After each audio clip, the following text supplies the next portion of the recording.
Bismillahirrahmanirrahim. Assalamualaikum warahmatullahi wabarakatuh. Perkenalkan, saya Enggar Maulana Putri dari SGD 14. Di sini saya akan melakukan pemeriksaan fisik morbus Hansen, yaitu penyakit kronik yang disebabkan oleh Mycobacterium lepra. Mari kita mulai. Di sini saya menggunakan manekin yaitu berupa boneka. Kita mulai. Bismillahirrahmanirrahim. Assalamualaikum warahmatullahi wabarakatuh, Pak. Perkenalkan, dengan saya Dr. Enggar. Dengan Bapak siapa? Baik, Pak. Di sini saya akan melakukan pemeriksaan fisik pada penyakit yang Bapak alami ini. Pada penyakit kulit yang Bapak alami ini, apakah Bapak bersedia? Baik, Pak. Silakan untuk duduk. Saya akan cuci tangan terlebih dahulu. Untuk pemeriksaan pertama, kita lakukan inspeksi terlebih dahulu. Untuk inspeksi, yaitu pada kulitnya. Untuk kulitnya, apakah terdapat bercak, hipopigmentasi, eritem, lakat, nodul, ataupun ulkus. Lalu setelah itu, kita inspeksi pada matanya. Untuk matanya, apakah terdapat iritis, endosiklitis, lalu gangguan visus, ataupun kebutaan. Lalu setelah itu, kita inspeksi pada hidungnya. Untuk daerah hidungnya, apakah terdapat epistaksis dan hidung pelana. Lalu setelah itu kita lakukan inspeksi terhadap tulang dan sendinya. Tulang sendinya ada atau tidak terdapat absorpsi, mutilasi, dan artritis.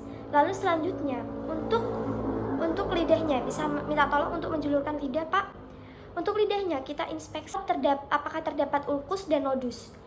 Kita inspeksi daerah laringnya. Untuk bisa minta tolong untuk berbicara, Pak. Baik, untuk laringnya tidak terdapat suara purau. Lalu setelah itu untuk testisnya, bisa minta tolong Bapak untuk dibuka celahnya terlebih dahulu. Jadi untuk testisnya tidak terdapat ginekomastia dan tanda-tanda epididymitis akut, orkritis, dan atrofi. Inspeksi yaitu kecacatan akibat kerusakan saraf tepi, yaitu drop wrist, yaitu kelemahan pada nervus radialis. Sedangkan kalau yang cautus yaitu kelemahan pada nervus tibialis yang posterior. Lalu untuk yang Clauhen terdapat dua, yaitu medianus dan ulnaris sama ulnar. Kalau yang median Clauhens yaitu terdapat kelemahan pada nervus medianus. Sedangkan kalau ulnar Clauhens yaitu pada kelemahan pada nervus ulnaris. Setelah itu kalau drop foot yaitu kelemahan pada nervus peroneus lateral. Lalu kita periksa, kita inspeksi tanda sisa-sisa dari penyakit morbus Hansen-nya sendiri, yaitu terdiri dari kulit serta syarafnya itu sendiri. Pada kulitnya kita inspeksi apakah terdapat atrofi atau bulu alis yang menghilang atau madarosis. Kita inspeksi untuk bagian kulit apakah terdapat atrofi, lalu bulu matanya apakah bulu alisnya apakah menghilang atau tidak, atau madarosis. Lalu setelah itu pada syarafnya sendiri terdapat paralisis atau tidak. Kita lanjutkan untuk pemeriksaan palpasi pada pasien. Boleh minta tolong pemeriksaan pembesaran syaraf tepi kita lakukan dengan cara palpasi, Pak. Kita akan memeriksa pada nervus auricularis magnus. Karena kita menggunakan manekin berupa boneka, kita visualisasikan sendiri kepada kita. Bisa minta tolong pasien dengan menghadap ke kiri, lalu kita palpasi dengan daerah di nervus auricularis magnusnya.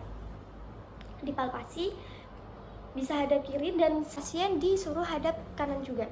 Dipalpasi. Bedakan apakah terdapat pembesaran antara keduanya atau tidak. Lalu setelah itu kita lakukan palpasi pada nervus ulnarisnya, yaitu dengan cara visualisasi dengan tangan kita sendiri. Yaitu dengan ulnaris itu kita memegang pada daerah yang terdapat pada siku ini. Kita raba-raba agak ditekukkan ya. Kita raba-raba, lakukan pada kanan serta kiri. Lalu setelah itu kita lihat dulu apakah terdapat pembesaran pada nervus ulnarisnya atau tidak. Setelah itu kita lakukan palpasi pada nervus peroneus yang lateralis. Nervus peroneus yang lateralis bisa minta tolong pasien itu duduk di bed, lalu pastikan kakinya itu menggantung agar kita bisa mempalpasi bagian belakang dari dengkul. Kita palpasi untuk pasien, kita suruh duduk di bed agar kakinya menggantung. Kita palpasi pada bagian belakang dengkulnya, apakah terdapat pembesaran atau tidak pada nervus peroneus yang lateralis. Bedakan kanan serta kirinya. Lalu setelah kita melakukan palpasi pada pembesaran saraf tepinya, kita melakukan tes fungsi saraf.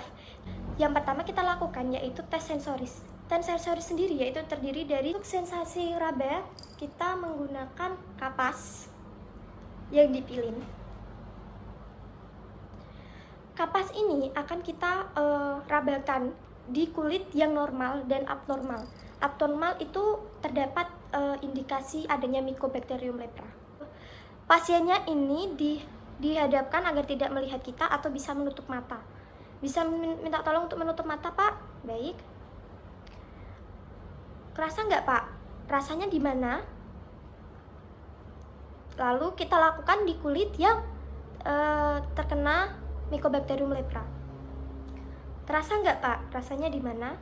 Ini untuk mengidentifikasi apakah yang terkena Mycobacterium lepra ini masih merasakan sensasi raba untuk sensorisnya. Memeriksa untuk sensasi nyerinya. Sensasi nyeri kita menggunakan jarum. Jarum ini kita akan tusukkan di kulit yang normal dan abnormal. Jangan lupa untuk pasien ditutup mata. Kita tolong tutup mata, Pak.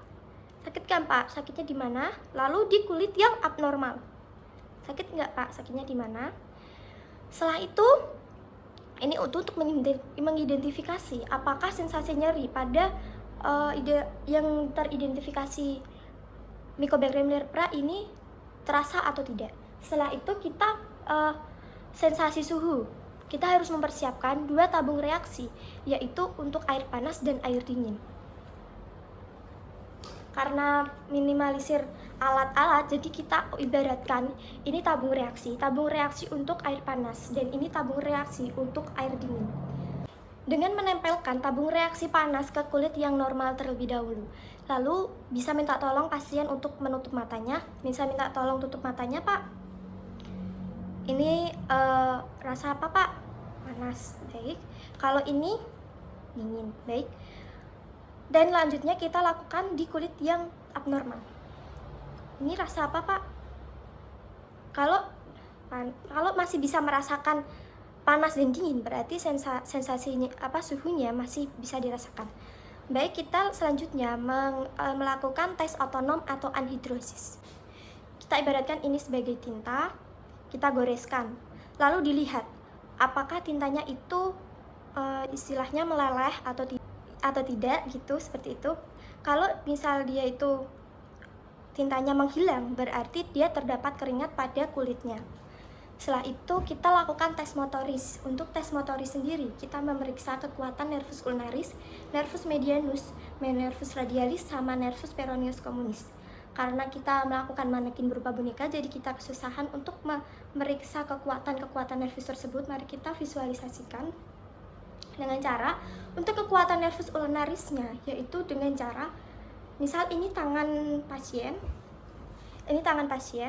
kita pegang 3 jari, lalu setelah itu kita berikan kayak kapas nggak apa-apa, sebuah kartu juga nggak apa-apa, kartu gitu nggak apa-apa, di antara jari kelingking dan jari manis. Untuk pasien suruh menekan, lalu kita menarik kartunya. Apakah pasien masih bisa menahan atau tidak? Seperti itu untuk ya kekuatan nervus ulnaris. Sekarang kita mengetes untuk kekuatan yang nervus medianusnya.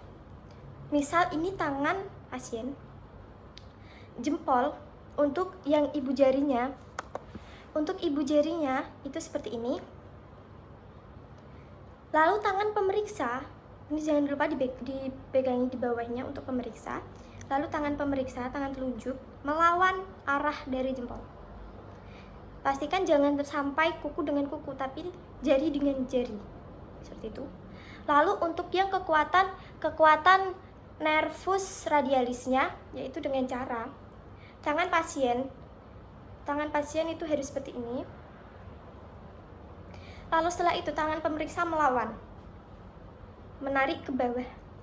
Lalu setelah itu untuk kekuatan nervus peroneus yang komunis, yaitu kita umpamakan ini kakinya menghadap ke atas, lalu pemeriksa menarik ke bawah.